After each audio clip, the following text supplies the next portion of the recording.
What's up, y'all? Welcome back to PlayStation Generation, the console creature podcast that believes in generations. My name's Matt, and I'll be your host for today's events. I'm joined, as always, by the supreme commander of all things commandingness, Court Lalonde. What's up, Court? Hey, buddy. What's going on? I forgot what I said last week. I wanted to say what I said last week, but I forgot what I said last week, and I just stumbled my way through it. So, Yeah, fair enough. At least you Something pulled it along off, those right? lines. Something along the lines. And Basic also gist. for the visual listeners, this was not planned. All of us wearing the backwards hats. I didn't want to put product in my hair because I have to be on the road tomorrow and Wednesday. I don't know what Matt and Rice's excuse is. Everybody knows that product stays in your head for at least a week. So if you put that in, it's game over. Oh, it's just what kind of product do you what kind of product do you use? For me? Yeah. I use a pomade. Water. Use a pomade? Okay. Yeah, I don't use any sort of gel or any, I get it actually. It's custom from my barber. Ooh. So it's his brand. Dang! Damn! Because like I have one that I've been using for a long time, but I feel like in the last little while they switched the formula and it's a lot more oily now than it was, and it's similar. Ooh, dude, how about this? Tell So me. next time I see you, I have to give you your comic. I will go pick you up a container of my stuff from my guy, and I'll bring it to you as a little present. Because I switched to pomades about 4 years ago now. I used to use gels and not at all. Also, no, I don't mess with gels. If you don't want to use hairspray, because hairspray is absolutely terrible for your hair, you can use olive oil spray because it's still got a stick. Yeah, so that's my barber was one who taught me this. So one, it puts natural oils back into your hair. Two, it still holds just like you would if you're using like hairspray. And it doesn't kill your hair.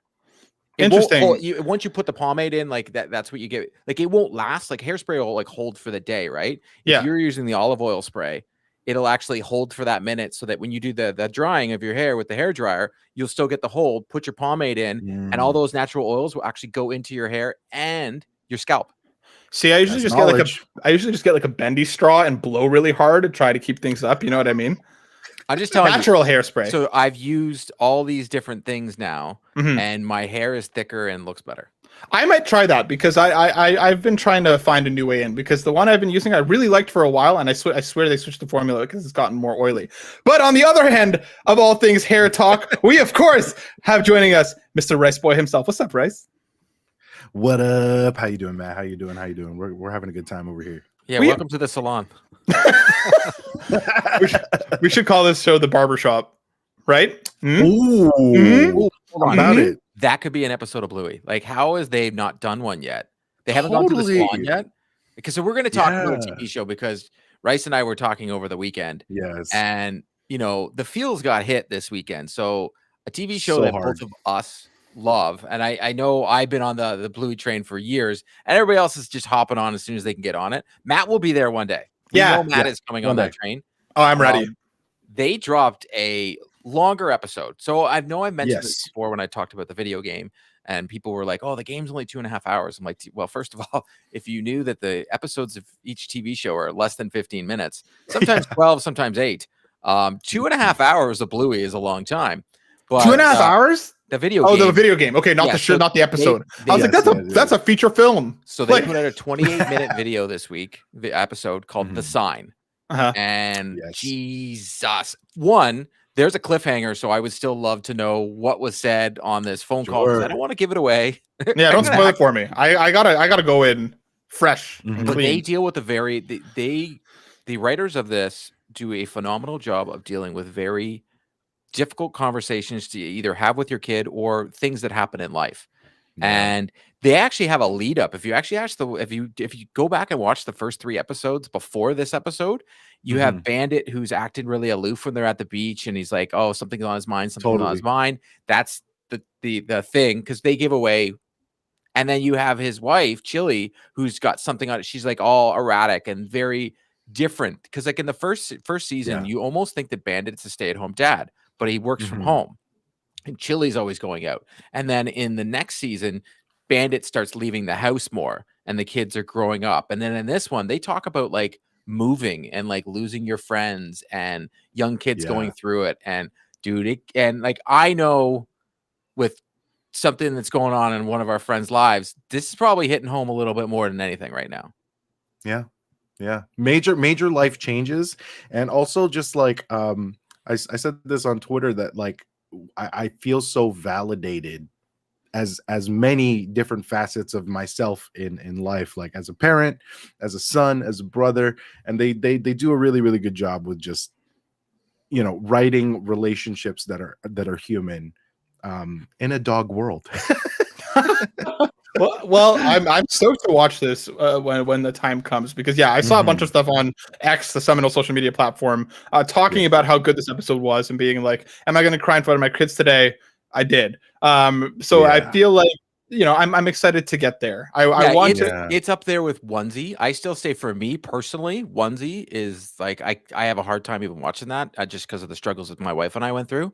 But I even Same. actually right before you texted me on the weekend, I was like, oh my god, this is like directed at you. This episode, Yes. yeah, Yes. We felt seen. yes, there you go. I'm glad you guys felt validated. That is always important. But Mhm. let's revalidate some PlayStation stuff because on this week's episode, we're going to be talking about Star Wars Outlaws. We're going to be talking about the Rogue Prince of Persia. And when is the next State of Play showcase and stuff? We're going to do some theorizing. But before we do all that, of course, I want to know what's been keeping my friends' attention. What have you been playing lately, my dudes? Court, let's go with you first. What's been keeping you busy? That won't be the show. I'll be honest. I am playing something else right now. But that's all I can say. I am playing something else currently. But MLB Rats the Show, World Tour. yeah, MLB the Show has been keeping my attention thoroughly. I did jump back into NHL just to check some stuff out, see what the new content that they just dropped. Still, once again, I felt like they were just asking for my wallet, so I was like, I actually uninstalled the game off my console out of just yikes on that. Like MLB the Show, actually, I wanted to mention. I had been talking about how I felt that they were trying to come out changing the way they do the game and they were going more pay to win. What they did do is some of those packs that I was complaining about with the new content that they just dropped this weekend for MLB the Show on Friday, they actually added those packs to the new content. So you could actually earn them. So That's if they good. continue to add the old packs to the program that I can earn them after, to me, I actually don't think they were originally going to do this. I truly think this is listening to the community, and I appreciate it. That's good. Well, I'm glad you're enjoying your time. Yeah. I'm glad that there's seemingly some good news on coming through, and I hope you get those packs, Court. I hope you get the players like Billy Bob Thormon and Candanella Man. I hope you get both of those platinum diamond cards. Rice, what have you been playing? Yeah, 2 games in particular. I mentioned last week that I was gonna start Dragon's Dogma 2. Yes. About 20 hours into that, and wow, you like that game? Yeah. So I dove in. Oh yeah, I forgot. I hopped into your stream. I knew you were playing this. yeah. I committed, and I'm having a ton of fun. And what class are you, or what specialty? Whatever, I forgot the name for them. So I had actually dove into all of them when you can, and then I ended up going back to fighter. Nice. I just like, I don't know, in a lot of different games where there's combat like this, Sword in the Shield is definitely dude where right there I with feel you. I'm more not a comfortable. wizard. I'm not a thief. I just want to kill people and brutally kill them at the same time. Slash them, practice some parries.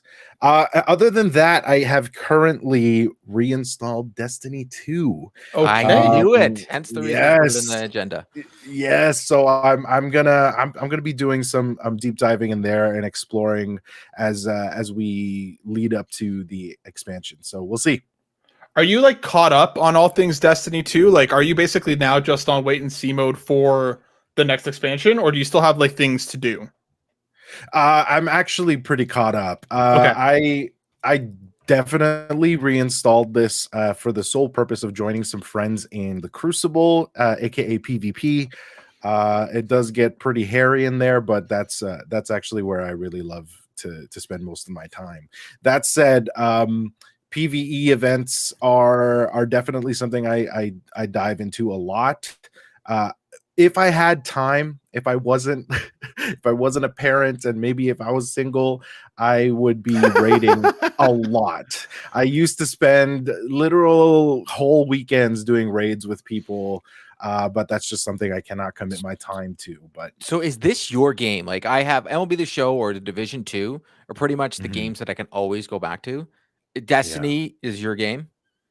Yeah, I was there at the very beginning of Destiny 1's launch and played heavily, even bragged on the fact that it was on console only back then. Wow. Yeah, That's a weird flex, eh? I know, it was such a weird flex back then. Now Destiny 2, as actually Naomi, my sister, who had was really nerdy about it and brought me back. And so this is something that like the siblings have kind of taken on throughout the years. So shout out Naomi, that's awesome. I'm glad you're enjoying it, my friend. Yeah, thanks, in my little world, we talked last week. I was feeling a bit funky. Nothing was really clicking. I was trying a whole bunch of stuff, and we talked about Splinter Cell, and then we talked about Hitman, and that conversation got me to re-download Hitman 2. I had played Hitman 1 the first few levels, and like when I used to play Hitman back in the day, I would save like every 3 minutes and then try something new, and for whatever reason I forgot that I did that. So I was playing the original Hitman and just like putting my head through the wall because I forgot you could save along the way. So I've replayed the intro mission and the first few missions probably like 7 times. So I was like, I'm not ready to put myself through that again, but I never got to 2. And then I beat that game in 2 days. It just completely grabbed me right away. It was just something about like the level design is awesome. Like murdering just murdering people. It's funny because all the way through up until the last level, I only killed my targets. I knocked everybody else out. And then I got to the last level. I'm like, everybody dies. It's over. And I just went on a tyrant rampage. But that game is really great. Like the level design is fantastic. The like whole World of Assassination thing was on sale on PSN, so I picked it up because now I want to play 3 as well, and they have like a roguelike mode and all this stuff, so I want to invest some more time in there. But similarly, have some stuff that we can't talk about as of yet, but we will talk about soon. But yeah, Hitman it just scratched the itch. It got me back. I feel better in that respect, and I'm enjoying video games again after like a week of just dragging my heels and kicking my feet. But Hitman brought me back. Yeah, let's go. Let's go indeed. Let's go to our first news story. And we're going to kick things off with a sadder story coming from Console Creatures ourselves, because the Ascendant Studios reportedly furloughed most of its staff. This is, of course, the Immortals of Avium studio. Writing here, Ascendant Studios, the team behind Immortals of Avium, has reportedly furloughed most staff. Ascendant Studios has furloughed the majority of their staff, said Chris Mornis, a former employee who departed last year. I can't imagine what that would be like, as it's worse than getting laid off. Polygon's Nicole Carpenter then corroborated the news that they've seen layoffs following the launch of Immortals of Avium last year, with nearly half of its staff being let go. While critical reception was positive, it just did not sell very well. Court, before we get into this, I have a question that's possibly dumb. And I feel like you're going to be able to answer my possibly dumb question. Google it. I don't know what furlong compared to laying off is either. Okay, you guys can talk. You just read my mind. Yeah, I don't know what the difference is between being laid off and being furloughed. Where you were going, because I've quit. I've never been laid off, but I've quit. But furlong, I think it's so that they don't have to pay you after. Like I think you get screwed on that. Yeah, I don't know what the deal is there, but like this sucks. Like anytime a studio has to go through layoffs and closures, and we've seen an alarming rate of it this over the course of the last few years. This year especially has just been a wildfire across the industry. And it's awful. Like hearts go out entirely to all those devs, because Immortals of Avium was the kind of game that I feel like 15 years ago would have gotten a sequel or two. It had a solid foundation. The gameplay was fun. It was the Uncharted 1 to what I think could have been a fantastic sequel if they had been given the bandwidth to get there. But it's the industry now is hyper competitive, and I just don't think it did enough to stand out. But Rice, where are you at on this? Did you check out the game at all? Like now it's hitting plus. Like if you got furlong, sorry, I apologize. No, go ahead. This is context. No. A furlong is an unpaid leave of absence or reduction in hours, typically resulting from lack of work or budget. So they don't fire you. You're still an employee there. They just don't have any hours for you. That's worse, way worse. So you don't get severance or anything. You're just getting like can't collect unemployment. So they're saying you still work here. We just don't have any hours for you to do anything. Oh, that's a limbo. That's worse. That's way worse. So then if they fired everybody, then they would have to pay out severance. I'm going to say this is dirty. It's a crap step, man. That sucks. because like I wonder if like I don't know if are they looking for funding or something? Is there a hope that they can bring all these people back, or like you said, is this just a crappy stopgap to eventually just letting all these people go? Are they closing down, but they can't afford to pay these people out at this point? So this is the medium step. But I don't know, Rice, where are you at on all this? Yeah, it's interesting. I actually did not play this, but I have been following kind of the community on it as well. And so I don't know. I feel like there was this plateau where people were just like not experiencing much, and they were like, "Yeah, this is okay." I don't know, man. But regardless of where you stood on the actual experience of the game, like as someone who just needs to work, like this sucks. This totally sucks. Yeah, it's awful. It's really crappy. Court, any thoughts? It just seems to be the new norm, and it's unfortunate. But I don't think we live in this little bubble. And I know I've said this before, where we're like, well, this is what we think, and only the video. It's happening in every industry. The industry that I work in, people are being let go, losing their jobs on a regular basis. This, unfortunately, is the new world we live in because of how. I don't want to get like all political and like get into the whole thing, but the way the economy was treated over on the other side with the past, administration, they did a lot of terrible things that are ended up hitting everybody now. And unfortunately, no one could have saw the pandemic coming, and that rocked every industry. So that is hard to come back from. And it's just, it sounds weird, but Immortals of Avium, I played it. I wasn't a big fan. Shout out to them. They gave me a code for review. I played it. I just couldn't get into it. I was like, well, this is not it looks like BioShock, but it's not BioShock. And it's like Wizards with BioShock. And I'm just like, I don't know. It just didn't feel like a game I wanted to get into. In the world, I was like, whatever. But the voice actors and everything, and the story was great. It's just I just didn't care. I don't know why, and it's time and place, but I honestly feel, how when during the pandemic everything went through the roof. And I think this game would have killed if more people got to play it. But this game came out, and with a lot of games that have come out since the pandemic's end, where people were on this, like they played a ton of video games, and then the pandemic hit, so people wanted to stop. Everybody wanted to get out and do things. We're just in this like weird little spot right now in video games, and unfortunately, this game got released during that spot. I think part of it too is that like there's no room for a 6 or 7 out of 10 anymore. You know what I mean? There's so many games that are coming out, and so many of them are of an incredibly high caliber and an incredibly high quality. And a lot of them do have hours upon hours of gameplay for you to dive into and consume, right? The average consumer will probably pick up, 3 to 5 games a year, maybe, and spend a long time playing one of those games before they move on to the next one. Like you mentioned, Court, we live in a bubble where we're constantly on to the next thing, partly because of what we do, but partly because of that's just how we experience the industry. So it's like I feel like I said, if this game had came out in like 2008, there would have been 3 or 4 of these games. And I feel like they would have had the room to become something great, because I think they had a solid foundation, and I think they could have gone on to be something more. But there's just no room for an okay game anymore. Yeah. I think you're bang on. There's just no space for it. I think there is no, like, especially now when we can get indie games that are lesser of a price. So it's almost like there's a space for indie and AAA, and AA better be really, really, really, really good. Yeah. And it's unfortunate. And that's just the new world we live in. Because it's like what we were talking about even earlier this year. I mean, like Suicide Squad came out and flopped massively, but for the price of Suicide Squad, you could pick up Palworld and Helldivers 2, both games that have an incredible amount of replayability, an incredible amount of community and everything else around it. And you could have both of those things for the price of one thing that just completely flopped. Suicide Squad brought out a new DLC, and it takes like 20 hours to unlock the you have to replay the story. It's so gross. Wow, what were they thinking? Yeah, it sucks. Like our hearts go out to the devs. I hope that game's $30, by the way, in the PlayStation Store right now. I saw that, and that's like the deluxe edition too. And I'm still not buying it. No, it ain't happening. But our hearts go out to the devs and everybody involved. I hope you land on your feet soon, because this sucks for anybody. This is even worse. Like, they're not fired. I know, but I hope that things get better in some way, shape, or form. Let's talk a little bit of PlayStation Plus, because we mentioned Tales of Kenzera and Dave the Diver coming next, coming day and date, but we have the full list now, including some other announcements that are hitting the service day one.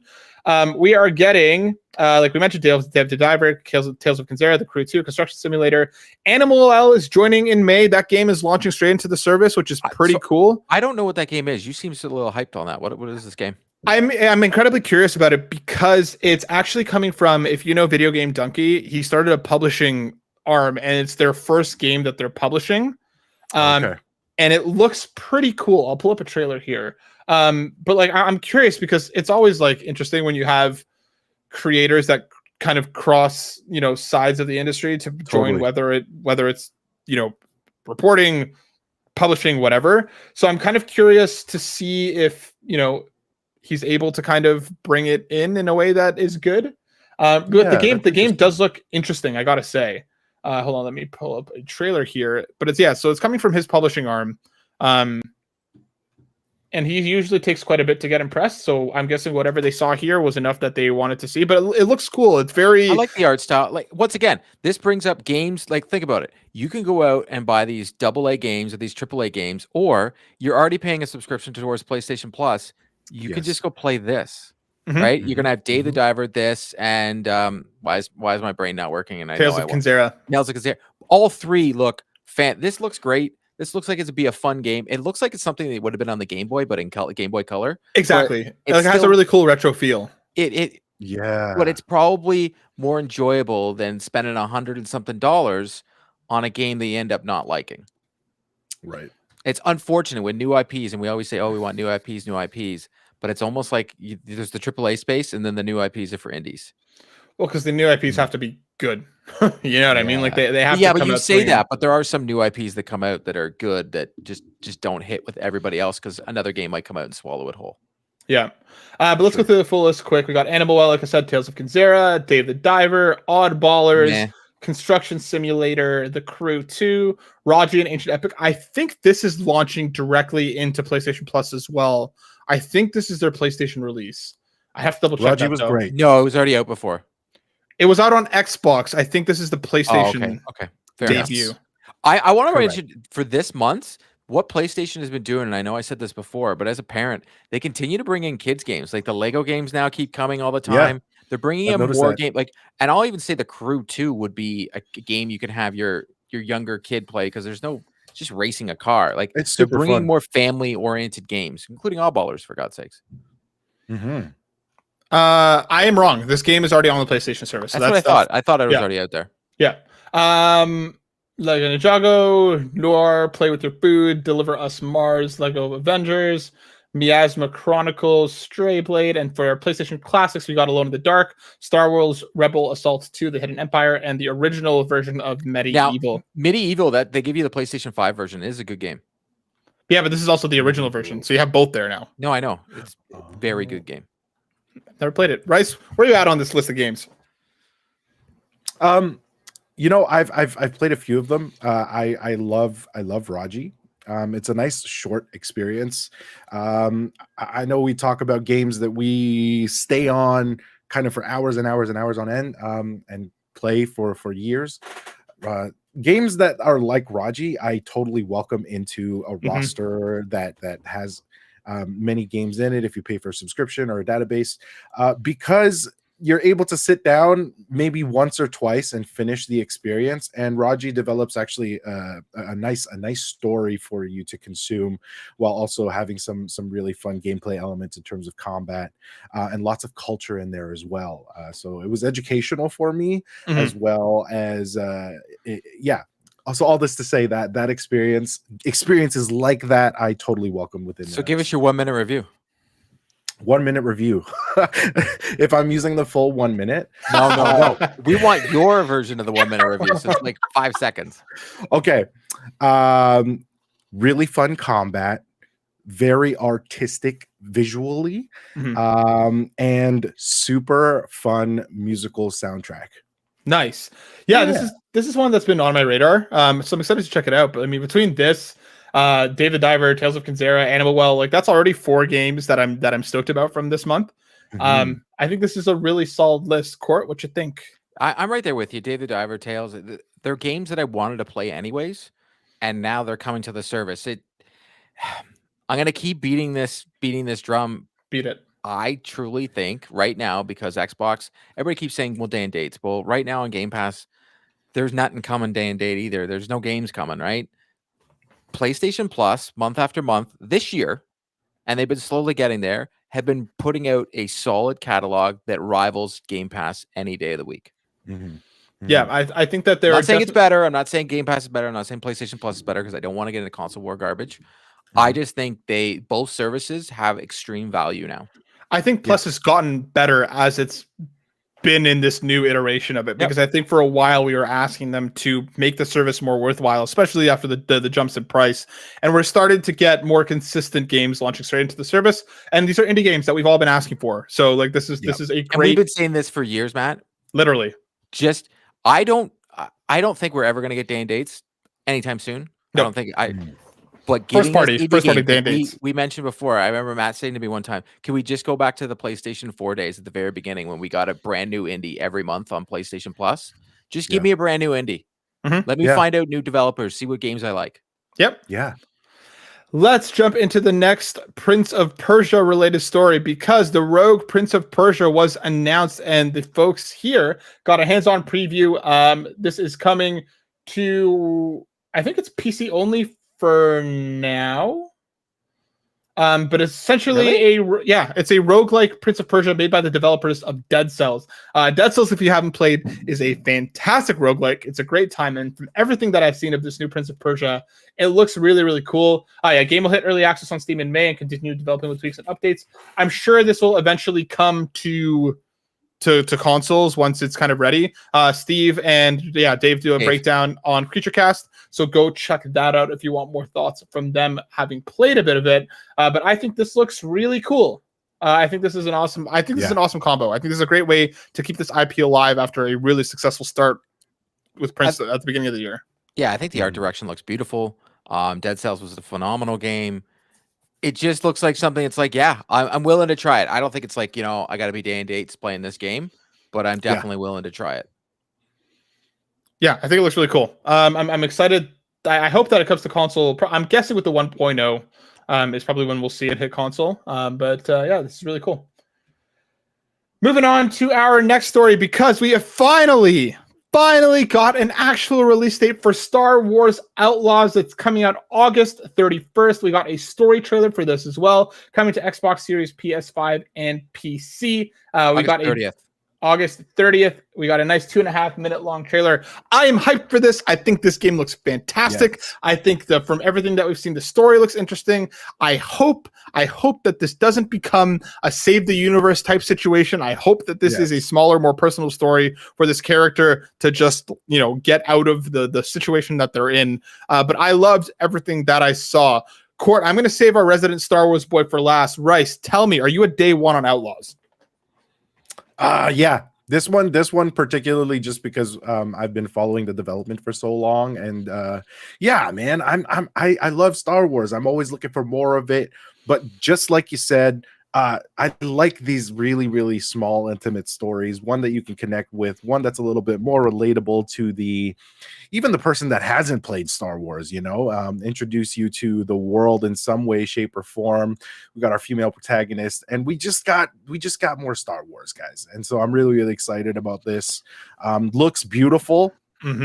I don't know that the statement of like GTA in space is necessarily accurate, nor do I really I'm not really drawn to that, but Court said last week, I am just like excited for a story. So really, really stoked on this one. Does anybody else just see Winona Ryder when they look at that main character? Because that's all I see, and I can't get it out of my head. I'm seeing it now. Stranger Things, Winona Ryder is just like locked in my brain whenever I look at her. Court, how are we feeling? So it takes place between 5 and 6. I will say they're showing you scenes in this trailer of Jabba the Hutt and the Carbonite, Han Solo and Carbonite. Now, that mission for now is locked behind the pre-order bonus. No way. Yeah, hold on. Interesting. And I'm going to say this. People are dunking on this game. And I'm going to get into I think this is Uncharted Star Wars. I truly, this is what that looks like to me. I think this is just an adventure game. I don't think it's save the world. I think it is, save your skin. I think it's more of that. Yeah. I truly think because they're putting it between 5 and 6, so you can't really deviate from the story that's already there in Star Wars lore. So it's not like it's not like Rogue One, which damn, that would have been a very good video game when you think about it. Would have been amazing. Well, I could be wrong, but for me, I just think it's, it's just a separate Star Wars. Ooh, look at that Starlight pack. It's the separate Star Wars story that's in between 5 and 6. And it's going to give us more into the world of Star Wars. But yes, there's a VGC article that came out today that mentions that the Jabba the Hutt mission is locked behind the pre-order bonus. Now, Ubisoft has done this before, and so has a million different developers. I think Ubisoft's getting dunked on because it's like that thing. People like dunking on it. Even before Prince of Persia came out, Assassin's Creed, you get this mob of people like Ubisoft sucks, and they're the only ones that do terrible things to their employees when, like, sorry about your luck, but like pretty much every developer as well is not the greatest place to work at. Even in people's jobs are not the greatest place to work at. But this notion that Ubisoft is reinventing the wheel and they're being the only one that's ever done pre-order bonuses or locking missions behind. It's VGC, Matt. There is an article about it. I just found it. Yeah. See, yeah. I agree with you that this is not new. What my problem with this is that if I'm put it in the trailer. Exactly. Yeah, if you had an like a thing at the end saying seasons pass, here's the Jabba mission that's part of it. Right.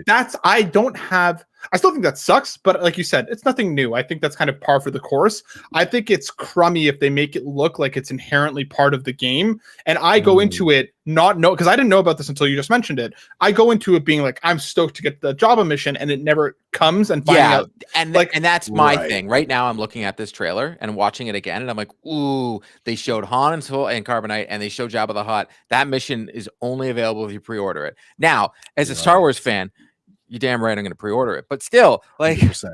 I'm 100% pre-ordering this game. I think that is crummy, but it reminds me a lot, and I'll keep bringing this back. In 2011, when Arkham Asylum came out, they showed us using the Joker, and guess what? You could only do it if you pre-ordered it, and you could only do it if you pre-ordered it on PlayStation. Yeah. Oh, interesting. Like, you had to pay that extra. Like, that game was very cheap. Arkham Asylum came out, and it was not a full price game, and you could get it from Best Buy, I believe, at the time for like $30 for some reason. But if you pre-ordered it on PlayStation and paid that extra bit, I get it. Like, I want to say I don't think it's great that they do this, and all these different developers do all this. Like, here's the super duper edition, here's this edition. There's always like 5 editions of a game when it comes out. But unfortunately, they're doing this because we all pay for it. Like, content creators are doing it because they want to they get the 3-day early access so they can start doing content around the game. And if people stop buying them and stop doing this, then developers would stop doing this. But unfortunately, it's a way to make extra money because their time of making, like, we love video games and we love playing. Their time to make money off it is such a short window unless you're Call of Duty or an always online game. Especially Ubisoft. The games go on sale so quick. Yep. Yeah, I don't have an inherent issue with it. I think it sucks regardless. I just do think it sucks that they hide it in the trailer. Again, if there was a DLC, here's a DLC mission, pre-order now, get access to Jabba the Hutt, blah, blah, blah, to incentivize you to go towards that, I think that's one thing. I think smacking it into the story trailer and then waiting until after to be like, by the way, that's DLC. I think that's crap. Yeah, that's a little poopy. I agree. Regardless, I'm playing. Yeah, I'm so hyped. Yeah, regardless, I'm hyped for this game. I don't know if I'll spend the $30 or $40 more just for that mission. It's Han and Carbonite. Oh, it's different. Like, if it was like, I love Star Wars, but like, Final again, Fantasy, you'd be like, I'm all in. But even then, I don't know if I would be for one mission. Like, it depends. The mission was like the origin of Cloud. Shut up. Do you know what I mean? For like, a Han Solo Carbonite Jabba the Hutt mission sounds pretty dope. I agree. I don't disagree. I just think, again, the messaging should have been clearer on that, because I do think that's it was all over the webpage. So this is the best part. VGC put out this article, but like, I originally watched the trailer and I was like, oh, that's really cool. Then I read it on the webpage. I'm like, oh, that's kind of whatever. I'm like, I'm over it. And then the whole internet was like, oh, Ubisoft's the worst in the world. And I'm like, why is it like GTA could like drop a trailer the next day and be like, here's the 17 different editions of this game, and it'd be like, this is the best game ever. And like, it makes no sense the way the zeitgeist works with regards in the gaming industry of like, this is what I'm outraged about today, but tomorrow another developer is going to do the exact same thing, and I'm going to be like, it's okay. I think it varies. I think it depends on the situation here. I don't know. This one doesn't make any sense. I'm sorry. People are getting so outraged. The trailer, yes, you're 100% correct. But getting outraged that they're putting stuff in a DLC and they're putting it behind it like a season's past, this is not like they're not the first to do this. So I'm so confused. Why do you get mad when like for the last 15 years it's been happening? Like, come on now. Yeah, I don't know. I think that this is it's an interesting thing. I guess we'll see more of it as we get closer. Let's hop into our next Star Wars adjacent story because I don't know. Unfortunately, this sucks, but at the same time, we'll see. Tom Ivan writes on VGC that EA adds Dead Space and Star Wars Squadron Studio motive to its Battlefield dev team. The company has also confirmed that the current season of Battlefield 2042 will be its last. Motive will work alongside fellow EA studios DICE, Criterion, and Ripple Effect in building a Battlefield universe across connected multiplayer experiences and single player, the publisher said. It also confirmed that Battlefield 2042 Season 7 Turning Point, which launched last month, will be the game's last. Motive's new Battlefield team will be led by Dead Space remake executive producer Philippe Ducharme, apologies if I butchered your name, and creative director Roman Campos Oriola. Yeah, so they're also working on their Iron Man game, obviously. So it seems like they're going to be splintering off into multiple teams. I'm not sure if that was something that was. I'm not sure if that was something that was already happening. Myself, as a Battlefield fan, I love Battlefield. I think 2042 started rough and came around the corner. I think that there is potential here. They're obviously trying to do the Call of Duty where they're going to have multiple studios working on multiple iterations of the franchise all at once. I think if Motive, wanted to work on Battlefield, okay. I think if they're being forced into this, that's not great. But I don't know. Dead Space obviously didn't sell well enough for them to keep doing the thing. So I didn't put that article in, so I just figured I'd elaborate on it when we talked about it. But yes, Dead Space remake, which I love, thought it was freaking amazing, didn't sell well, and it looks like we're not going to be getting a Dead Space 2 remake anymore now either. Yeah. Nope. Especially when they've moved off to the other studio. So that sucks. For me as a fan, couldn't care less about Battlefield. I've just never been into the series. But Rice, what are you thinking? I'm actually with you there, Court. While I did dabble in Battlefield, I played to play with other people. I wasn't really like deep into it, but the Dead Space news was a little bit like, that sucks, because the remake, it just felt so good to be Didn't it? It was so good. They did such a good job of that. So good. Good. So yeah, right there with you. I finally played Dead Space because of the remake. So that's something. Totally. It was good, and you liked it. I did like it. I didn't like the ending, but I did like everything until then. Which is, to be totally fair. That's fair. This is also like early 2000 or late 2000s, like 2010, 2009 game. Exactly. That's what they did with endings. Like they had these fantastic stories, and Dead Space really, I think, should have just been like, didn't even need that boss fight at the end. I don't think it needed it. It didn't need it at all. It could have done something where like I just walked off the Ishimura and like the door closed and you don't know nothing. That would have been way better. Or like do like an Alan Wake where you're like fighting through the entire station to get back to the ship or something. Right. And I understand it's a product of its time, but I would have played a Dead Space 2 remake if it were to happen because of Dead Space 1 remake. So I think that is unfortunate. But I'm curious to see what they can do with Battlefield, and when it eventually comes out, I'm going to rope you into playing with me. Yeah, I hope they do something that you like. Because I think Battlefield used to be great when I could fly like World War II planes and do all that kind of stuff. Dude. And then when it's interesting because Call of Duty did a better job at going into the future. But when Battlefield started giving like modern stuff and all that without storyline, it was like, yikes, guys. Like, yikes. But when they did the World War I game, Battlefield 1 was great. I didn't like it. I didn't think they I loved it. Yeah. I think that was the last great one. Like, I think the story was crap, but like the multiplayer, I spent so much time in that. Yes, the multiplayer was great for one. Yeah, I think like, between like 1942 and 1943, Bad Company 2, and I liked Hardline. I thought Hardline was good. Sorry, Matt. It was different. It was move on to our kind of move on to our kind of major topic, the thing that we're going to focus in on here for a little bit before we get to questions, because coming from Push Square, rumor has it that Sony is going to be hosting a big PlayStation event next month that could be a PlayStation showcase. This is written by Liam Croft. Sony likes to put on a major state of play live streams and host its PlayStation showcase during the month of May, and it appears the company is gearing up to do so once again in 2024. Giant Bomb journalist Jeff Grubb reports he's heard, quote unquote, a bunch of times from sources that Sony is planning an event for May, and it sounds like more like another big PlayStation showcase rather than a more subdued state of play. Grubb's comments were made when discussing the ESRB age rating given to Silent Hill 2 remake, which he reckons could be a part of the show. The remake from Bloober Team is still slated for a 2024 release, and Grubb guesses it shall feature in the event. I've heard that there will be a PlayStation something, either a State of Play or showcase next month in May, so this is probably going to be there. This is I don't think this is inherently surprising given the time of year.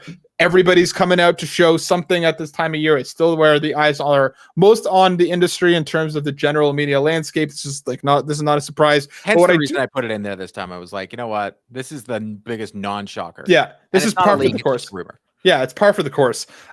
But what I do want to talk about, and we touched on it a little bit last week, but I want to see what we think we're going to get. Because, of course, when we spoke about this last year with the showcase, Court and I were pretty whelmed. We saw some cool stuff, but there was a massive lack of first party. There was weird hardware announcements that were just shoehorned into the ending on top of the Twisted Metal, clips thrown in.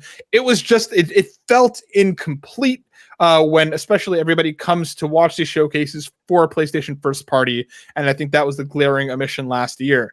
Now, going into this, we already know, because the comments have been made, that we're not getting any major IP from PlayStation this calendar year or this fiscal year, at least until March or April of next year. That doesn't mean we're not going to get stuff, but we're not getting any PlayStation first party. Well, no, we're not getting any huge PlayStation first party. We're not getting any huge first party. Yeah, we're not getting PlayStation first party. We're not getting anything like from God of War and none of that. Spider-Man, Horizon, nothing major. Mm-hmm. But what I do want to talk about is what we are expecting. Personally, I care less about the Silent Hill remake. I genuinely don't care whatsoever. But I am excited about the idea of a new Astrobot because I want Asobi to just show me what they're working on. It's been too long. Give me the next thing. But what are we expecting here? What do we think we're going to see? Rice, I'm gonna throw to you first. What's on your bingo card in terms of the realm of realism before we get into the stars? Yeah, I mean, man, I had wished maybe that we would see some stuff on Wolverine, perhaps Death Stranding. Okay. Just I don't know. How do you guys have we talked about Death Stranding at all? No. How do you guys feel about Death Stranding? So Matt, I jumped into it for the first time this year. Yeah. Was it this year, Matt, or was it the end of last year? End of last year. End of last year. I jumped in it for the first time. Okay. The soundtrack and level design and how beautiful the game looks blew me away. The mundane over and over again being the same thing. I came away from that game saying I wish that there was no playing. I was just doing cutscenes over and over again because I thought the story was phenomenal. Just most of the game itself, I was like, But yeah, no, I thought the music I can get down with that. I thought the sound design was unbelievable and the music was great. Yeah. See, for me, I played it initially when it came out and didn't vibe with it. I probably spent 10 to 15 hours. I was really enamored with it for a couple hours and then it very much lost me. But when the kind of director's cut hit on PS5, I don't know if it was just time and place. I don't know if it was the mood that I was in. It grabbed me and I could not stop playing it. I finished it after that round and ended up really falling in love with it. So I'm very excited for whatever comes next. Did it love you back? I hope so. Oh. I don't know, Rice. Where are you a Death Strander? Yeah, I am. And it's interesting. This feeling of mundaneness was a huge kind of hot topic, and whether or not people kind of vibe with that and got attached to it. And I think that you're not wrong, Court. And I think that a lot of us who actually enjoyed the experience and really understood it, it's supposed to perhaps feel that way. Mm-hmm. to kind of draw you into that world, to kind of really make you feel the vastness of everything and the bigness of everything and how we are supposed to be building bridges. And so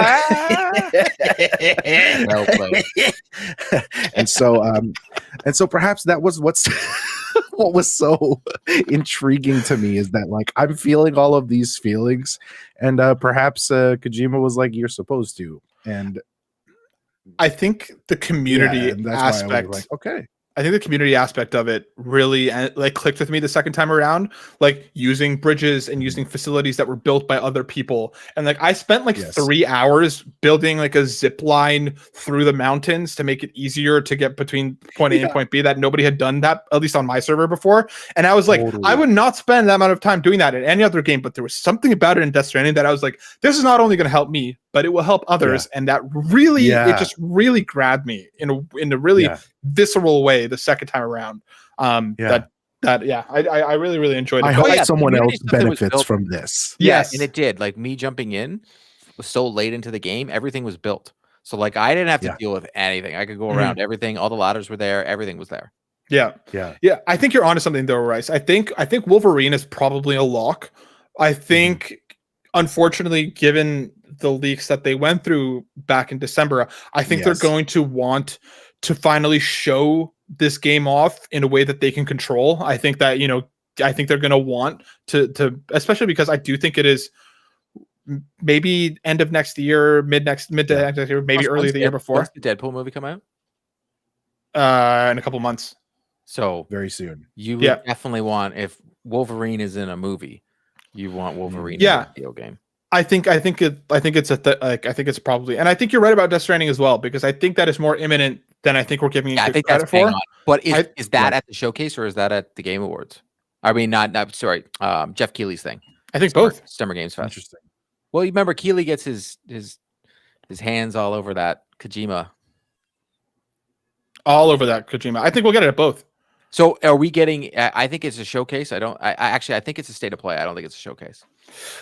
I think given the time of year, I think they have to do a showcase. But I think it's usually showcase means all first party, right?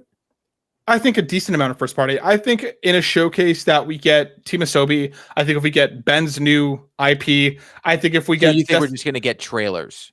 100% instead of that makes more sense. I think we'll get a couple 2025 calendar year dates. I don't think it'll be like October 17th, 2025. But I think we'll get a couple 2025s on screen. So if it's a showcase, I think it's going to be one where we're all going to walk away and we're like, oh, that was so amazing, because it's everything that's going to be coming and everything we've been asking for, because of the last 3 years. PlayStation hasn't given us what the future looks like.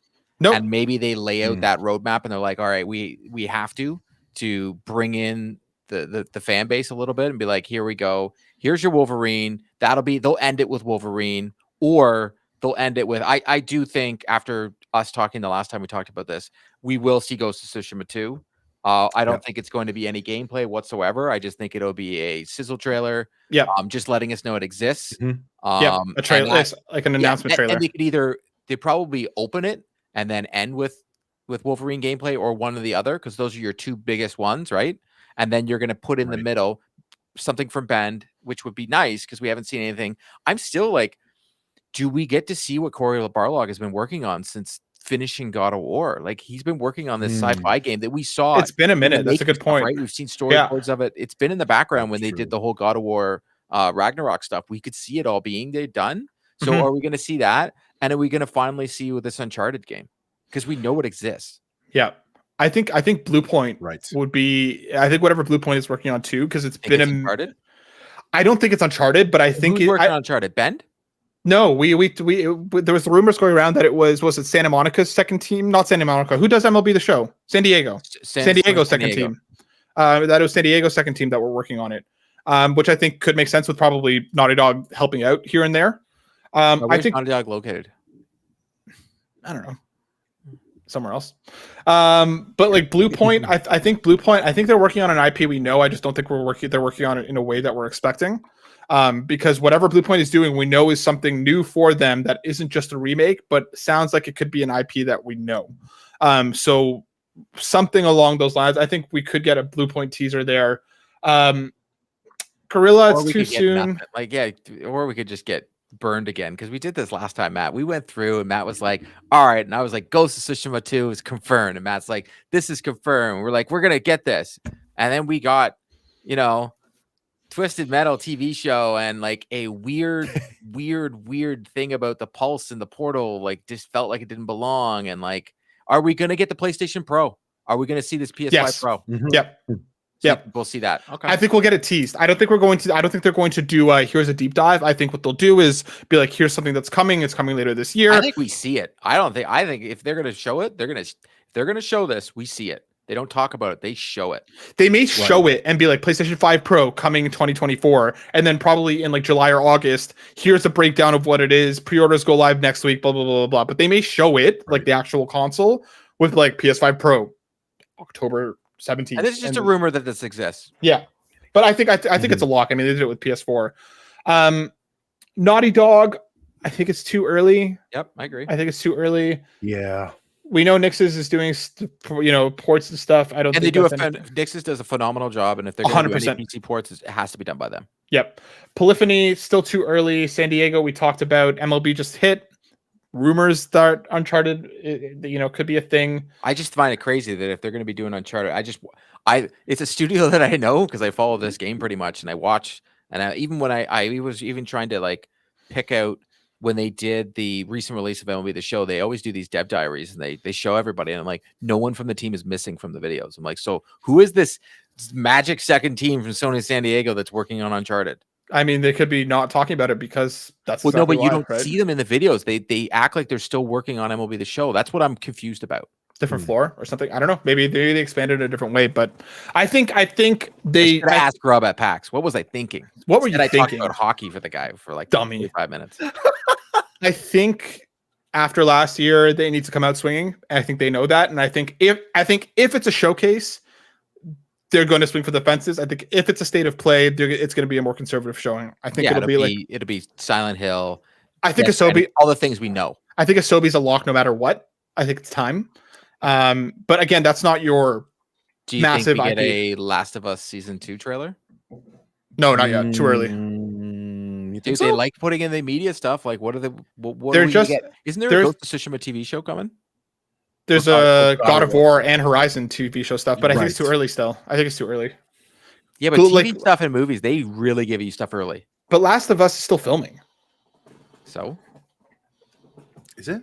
Yeah. They're literally filming right now. So, they could cut together some footage to make a trailer. Maybe. Unless they're going to try and fake us out like they did on the lead up to part 2. Maybe they're going to start doing the same kind of thing. But we will see. I want to do a predictions episode in about a month or so. So we'll talk more about this rumored thing once we know what it is. Bet? Eh? Pizza bet on this predictions? Pizza bet on those predictions. Yeah. We'll pizza bet. You know it. Let's dive into the couple questions. Nagachaka writes in saying, I've been fighting the Alexander summon in Final Fantasy VII Rebirth for more than 5 hours now at full might. Should I just come back later after leveling up specific materia or persist because I got to get good for hard mode for the Platinum Trophy? Dude, no. Go somewhere else. Do another thing. Come back to this later. At full might? Absolutely not. Man. If you're getting stomped, like that's you need to level, you need to materia up. I don't think that this is one of those things that like you can just brute force your way through. I got stomped on a couple of those summons more than once. Come back later, and I had more of a chance to get through. Hard mode is its own beast, but I think we'll take a break. Go sit on the toilet. Yeah, go take a number 2.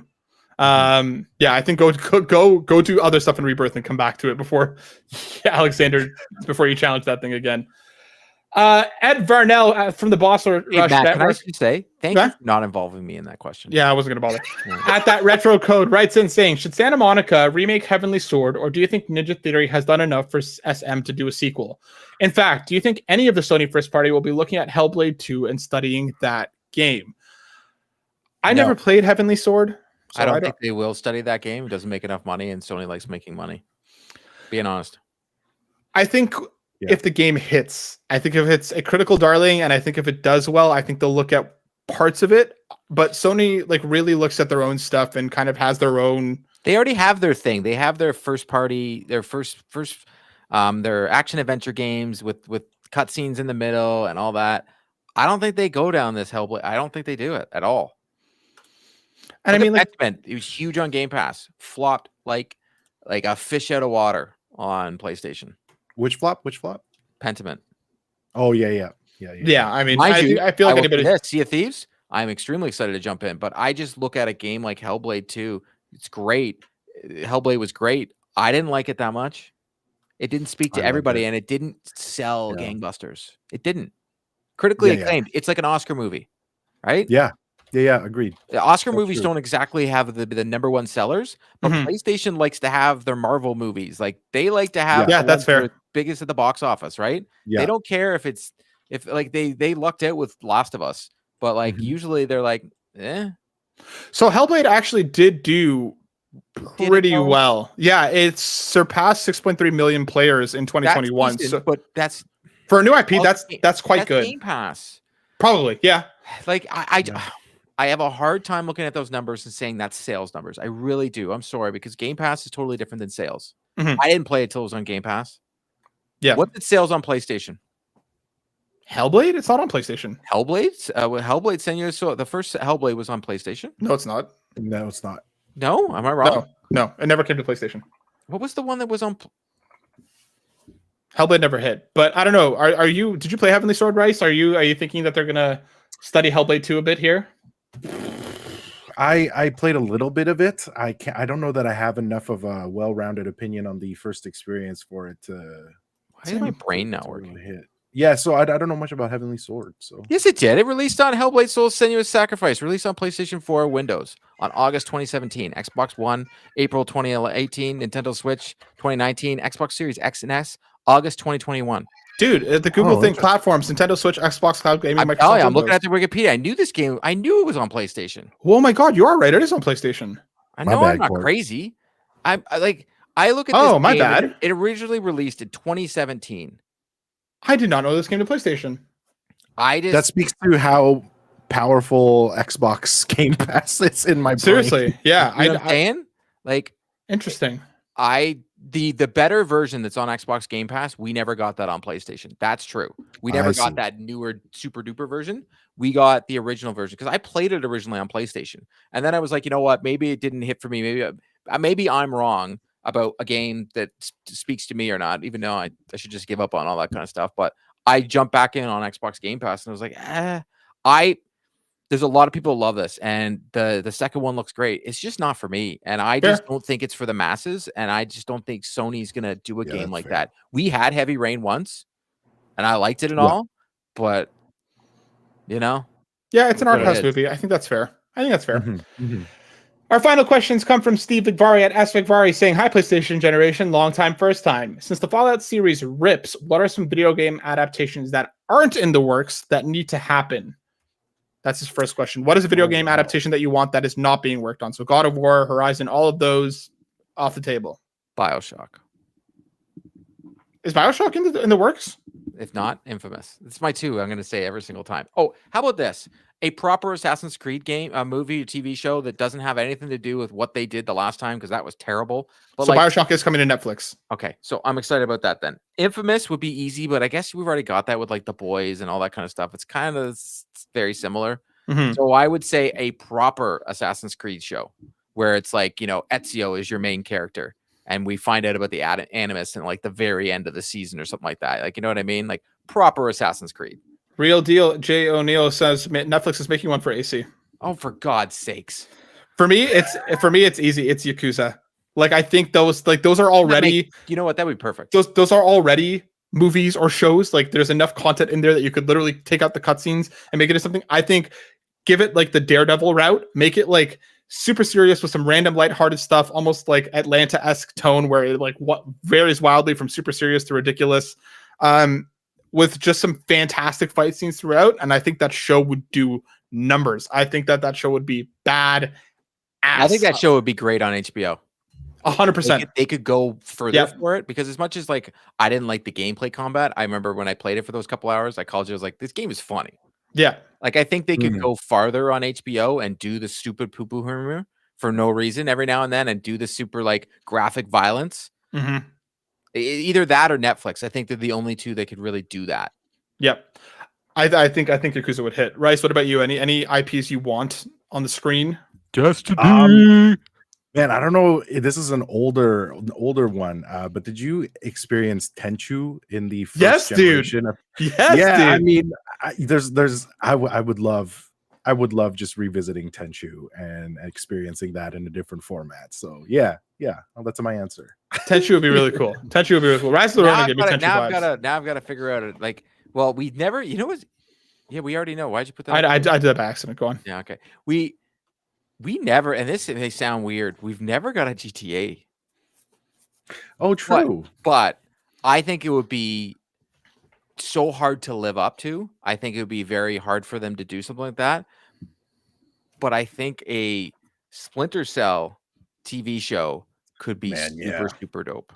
Yep. Yeah. Like, so you have such a good character. You have such many stories you could do with, and each it could almost be like in a style of 24, but Splinter Cell. Who would play Sam? The Rock.